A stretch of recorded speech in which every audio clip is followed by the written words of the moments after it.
আসসালামু আলাইকুম। সবাই কেমন আছেন? আশা করি সবাই ভালো আছেন। আমিও ভালো আছি, বাট সকাল 11টায়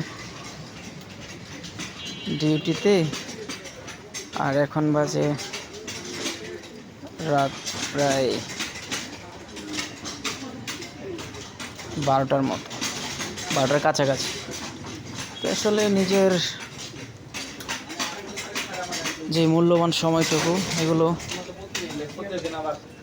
তো কাজে লাগাইনি, যার কারণে আমার এই দুর্গতির জন্য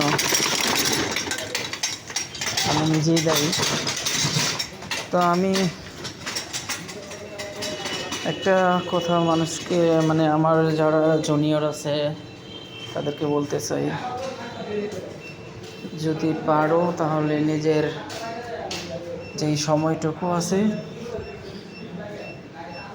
কাজে লাগাও। পড়াশোনা করলে ভালোভাবে পড়াশোনা করো,